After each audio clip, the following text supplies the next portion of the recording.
ഈ ക്യൂട്ട്നെസ് വാരി വിതറിക്കൊണ്ട് ഇങ്ങനെ നിൽക്കുന്ന ഈ പെൺകുട്ടി ഒരു പുതുമുഖ നടിയൊന്നുമല്ല, അല്ലെങ്കിൽ സോഷ്യൽ മീഡിയ ഇൻഫ്ലുവൻസറൊന്നുമല്ല. ഇത് ഗുരുതരമായിട്ടുള്ള ഒരു കുറ്റകൃത്യം ചെയ്തിട്ട് പോലീസ് കസ്റ്റഡിയിൽ നിന്നിട്ടാണ് ഈ ക്യൂട്ട്നെസ് വാരി വിതറി തൊലിച്ചുകൊണ്ട് നിൽക്കുന്നത്. ചെയ്ത കുറ്റകൃത്യം എന്താണെന്ന് ചോദിച്ചു കഴിഞ്ഞാൽ, ഭിന്നശേഷിക്കാരനായ ഒരു യുവാവിനെ പനമ്പള്ളി നഗറിലുള്ള ഒരു ലോഡ്ജിലേക്ക് വിളിച്ചു വരുത്തി മർദ്ദിച്ചു എന്നതാണ്. ഇങ്ങനെ കേട്ടുകഴിഞ്ഞാൽ ഇതിലെന്താണ് അത്രമാത്രം ഗുരുതരം എന്ന് തോന്നും. എന്നാൽ സംഗതി അതീവ ഗുരുതരമാണ്. ഇവളുടെ സാമൂഹ്യ മാധ്യമ അക്കൗണ്ട് വഴി സുഹൃത്തുക്കളാണ് ആ ഭിന്നശേഷിക്കാരനായിട്ടുള്ള യുവാവിനോട് ചാറ്റ് ചെയ്തിരുന്നത്. അങ്ങനെ അവനെ വശീകരിച്ചു ലോഡ്ജിലേക്ക് വിളിച്ചു വരുത്തുന്നു. അതിനുശേഷം സുഹൃത്തുക്കളുടെ മുന്നിൽ വെച്ച് ഈ പെൺകുട്ടിയോട് ലൈംഗിക ബന്ധത്തിൽ ഏർപ്പെടാൻ ആവശ്യപ്പെടുന്നു. ഭിന്നശേഷിക്കാരനായിട്ടുള്ള യുവാവ് നിരസിക്കുന്നു.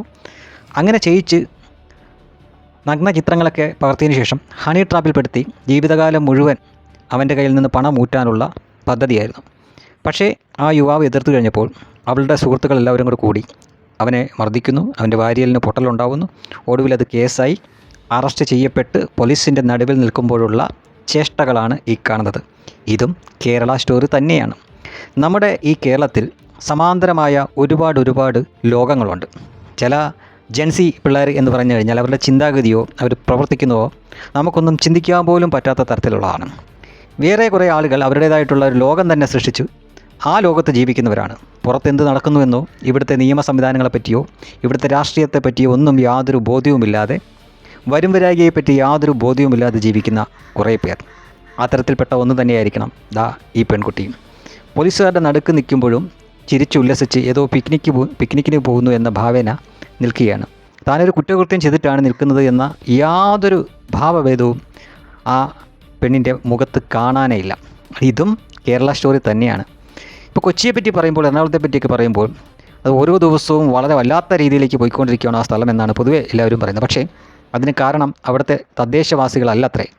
മലബാർ മേഖലയിൽ നിന്നും പ്രത്യേകിച്ചും വടക്കൻ കേരളത്തിൽ നിന്നൊക്കെ കുടിയേറി വന്നവരാണത്രേ കൂടുതലും ഇത്തരം പ്രവൃത്തികളൊക്കെ ചെയ്യുന്നത്. അതിൻ്റെ ചീത്തപ്പേര് കൊച്ചിക്ക് കിട്ടുന്നു എന്നാണ് പ്രദേശവാസികളൊക്കെ പറയുന്നത്. മുൻപൊരിക്കൽ കോവളത്തിനായിരുന്നു ഈ പഴി ഉണ്ടായിരുന്നത്. സിനിമയിലും നോവലിലുമൊക്കെ കോവളത്തിനെ പറ്റി മറ്റൊരു ചിത്രമായിരുന്നു ജനങ്ങളിലേക്ക് കൊടുത്തിരുന്നത്. അതും ഏറെക്കുറെ സമാനമാണ്.